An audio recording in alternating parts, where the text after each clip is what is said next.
प्रभादेवी पुलाच्या पाडकामासाठी सीएसएमटी ते दादर दरम्यान ब्लॉक, रात्रकालीन ब्लॉक सकाळी 6 पर्यंतच नियोजित असताना अद्यापही लोकल सुरळीत नाही। दादरच्या पुढे सीएसएमटीच्या दिशेने लोकल नाही, त्यामुळे प्रवाशांचे हाल।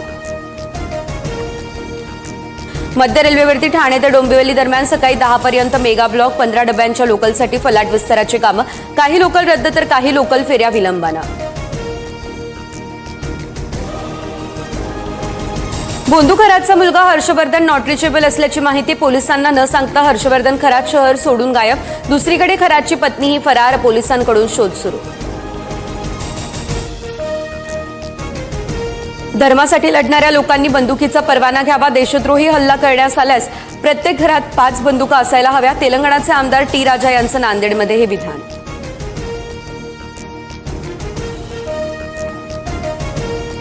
उपमुख्यमंत्री सुनेत्रा पवार यांचा उद्धव ठाकरे यांना फोन। बारामती विधानसभा पोटनिवडणुकीमध्ये पाठिंबा देण्याची मागणी। काँग्रेस लढण्यावरती ठाम असताना पोटनिवडणूक बिनविरोध करण्याचाही प्रयत्न।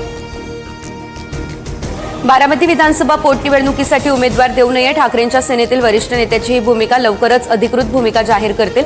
तर राहुरी पोटनिवडणुकीसाठी स्थानिक पदाधिकारी आग्रही। सुनेत्रा पवारांना सर्वांनी पाठिंबा द्यायला हवा, मुख्यमंत्री फडणवीसांचं सर्व पक्षांना हे आवाहन। बारामती पोटनिवडणूक बिनविरोध झाल्यास महाराष्ट्राच्या राजकीय संस्कृतीला साजेसं असेल, फडणवीसांची ही प्रतिक्रिया समोर। बारामती पोटनिवडणूक लढण्यावरती आता काँग्रेस ठाम। काँग्रेसचे प्रदेशाध्यक्ष हर्षवर्धन सपकाळांचा पुनरुच्चार, आज दुपारपर्यंत उमेदवार करणार जाहीर।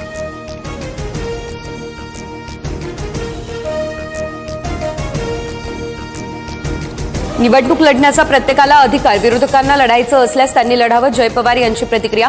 विलिनीकरणासंदर्भात पक्षश्रेष्ठी आपला निर्णय घेतील, जय पवार यांची माहिती।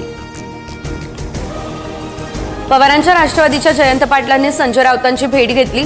बारामती आणि राहुरी पोटनिवडणुकीच्या पार्श्वभूमीवर भेट, सामना कार्यालयामध्ये दोन्ही नेत्यांमध्ये चर्चा।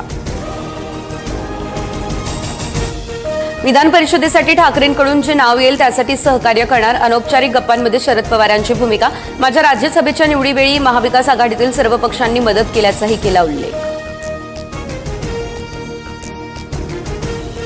अजितदादांच्या विमान अपघाताप्रकरणी बीएसआर कंपनीचा मालक रोहित सिंगला अटक करा, जय पवारांची मागणी। विमान अपघाताचा व्हिडिओ पाहिल्यावर सर्वांच्याच मनात शंका, जय पवार यांचं वक्तव्य।